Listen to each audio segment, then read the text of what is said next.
I've watched him play this deck before when we were at the Open in Tampa. He was playing for top 8, playing. Oh, really? This food chain deck. So we're not sure what his opponent is playing yet. Still in the early rounds. Yeah. And I think these players are just about getting started now. Yeah. So let's see what's going on. Also interesting is that Chris can just get him with 3 Vengevines in his main deck. Just attack someone to death. Which he has enough guys. A good angle. Figure all that stuff out.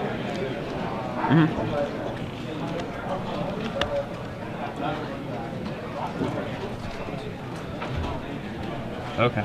So it looks like the players are shuffling up, and yeah. All right. So we have Chris Piedra searching his library for a forest here. Yeah. Has already been attacked by a Goblin Guide, what looks like twice. Yep, and so presumably Pat Price on the play. Turn 1 Goblin Guide, revealed a card for Chris. Then turn 2, attack with Goblin Guide. Then Ponder, clearly revealed a card that Chris Piedra did not want. So he cracks his Mystery Rainforest, went to get 15. A fresh card.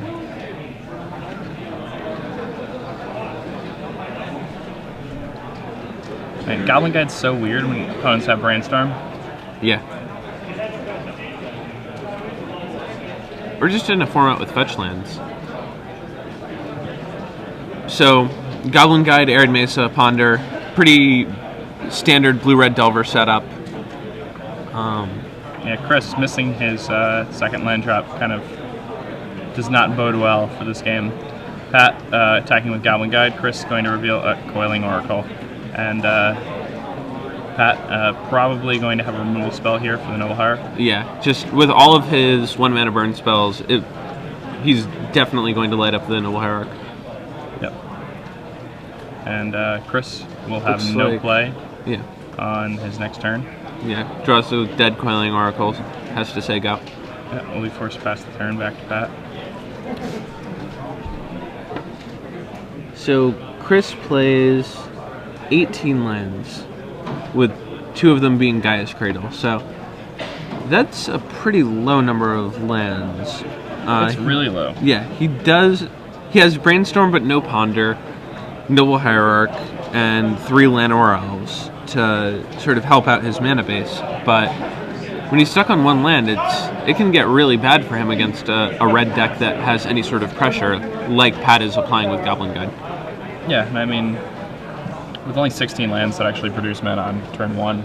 Yeah, and 1 island makes 15 that he can actually tap for a mana accelerator.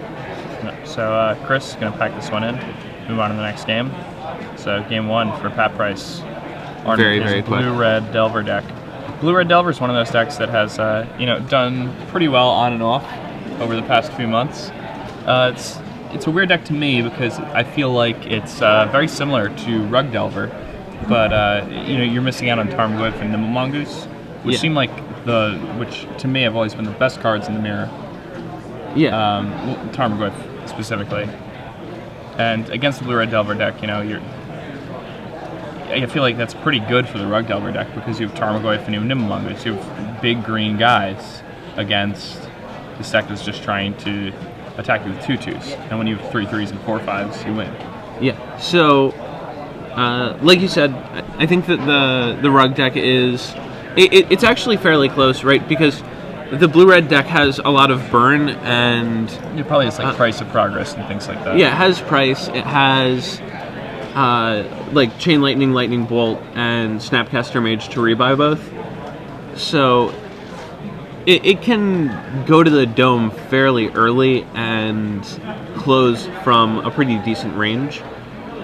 So it's not that far behind. It's definitely not the heavy favorite game 1. It wants multiple Goblin Guides early because all of Delver's threats early on are 1/1s. And Grim Lavamancer is obviously also great because then it can control the size of Tarmogoyf. Makes sense. against after sideboarding, it actually gets a bit better because they always pack Submerge, because blue-red decks can't really beat a Knight of the Reliquary without Submerge, and Rug can't bring in Submerge because its opponents don't have it. Blue-red Delver doesn't have a forest, but Rug Delver does. So blue-red Delver gets to cast Submerge, and Rug Delver doesn't, which is like a real deal. Yeah. So getting Definitely to board can, in 4 cause an 0 mana Excommunicates against the Tarmogoyf deck is, you know, a big game. Yeah, it makes sense.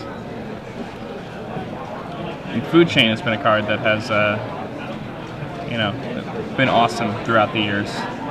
Food Chain Goblins was a deck for a long time. Food Chain Goblins was for a short time, rather. One of it showcased the absolute misery of what Patrick Chapin once described to me as the worst card in Magic's history. Goblin Recruiter. That just everything about it was terrible. It, you know, was logistically a nightmare because its effect takes a while to resolve. The game basically ends when you cast it. I mean, they're dead, but you have to keep playing. All of the like minutia of how you stack your deck with your 30 goblins also matters, so that takes even longer. And then the mechanics of killing your opponent take forever.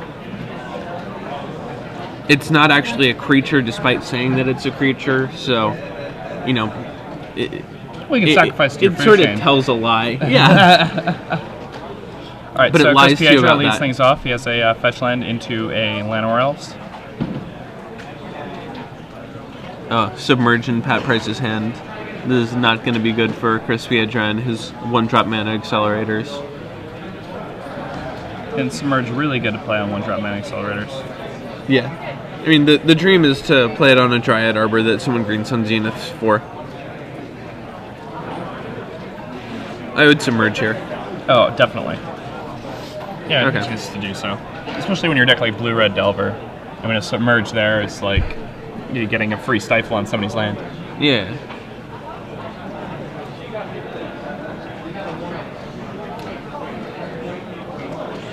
Alright, so Chris Piedra, another fetch land, going to find himself perhaps another Trop, perhaps a Forest.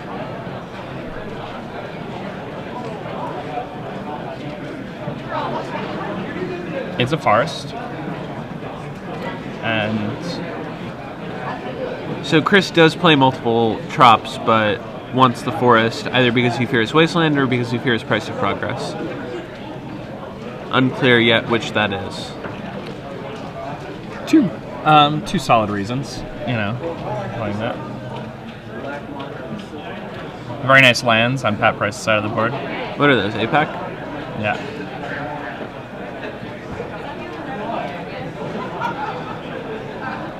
Let's see, Pat going through his options here. Probably deciding whether or not he wants to serve this Delver into the Llanowar Elves. Probably not. Probably at least going to use a removal spell. Alright, so a Forked Bolt. Okay, we're keeping score. Does 1 damage to Chris.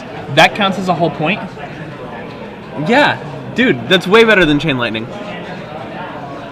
That's so ridiculous. Alright, I'm buying out. Wait, hold on, why is that ridiculous? Because if every time Chain Lightning or Forked Bolt deals 1 damage to the opponent in addition to killing a guy, instead of the thing you get a point, like you're obviously going to win. Yeah, because it's way better. I thought it was like... It's significantly harder for me to accrue points if that's how we're doing points. I mean, you can... I don't know, how do you want point... Okay, so for those of you who aren't familiar with our conversation this morning, Jake and I took sides on Glimmer Post versus Cavern of Souls yesterday, and have drawn similar battle lines over Forked Bolt v Chain Lightning today. And are just trying to figure out how to suggestion because we were coming up with something that we could draw a battle line over. I mean, we both agree that Stifle's terrible, and that Rug Delver should be playing Spell Pierce. All right, so Pat has a Goblin Guide there to go with that Delver Reveals Secrets. Glimpse of Nature. Reveals Glimpse of Nature. That's pretty powerful spell. I think Chris already has one in hand, though, so 2 of them not really that good in the food chain deck. A Grim Lavamancer added to the board, and that's going to be really strong here against Pat's deck. And Chris has no against plan, Chris's passes deck. it back. That's real rough. And Ponder gets revealed at the top for Pat Price.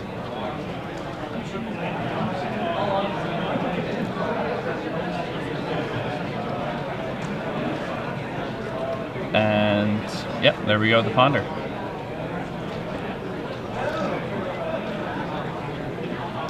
And he's mulling this one over, leaves a Force of Will on the top of his library. Draws what looks like a threat. Oh It's a dear, Goblin Guide. another Goblin Guide. And he's going to enter the red zone now. In for 7. So, Chris Piedra revealing a Brainstorm. Going to 6. Is going to cast the Brainstorm. Yep, just cold Brainstorm, trying to find something to do. And sees a wire with somebody out, but I think he's just dead. Yeah. Yeah, so that was a very quick match. Yep, Rug Yeah. Delver, a Rug Delver. brutally punishing deck. Yep, punishes Chris Piedra's food chain deck pretty handily.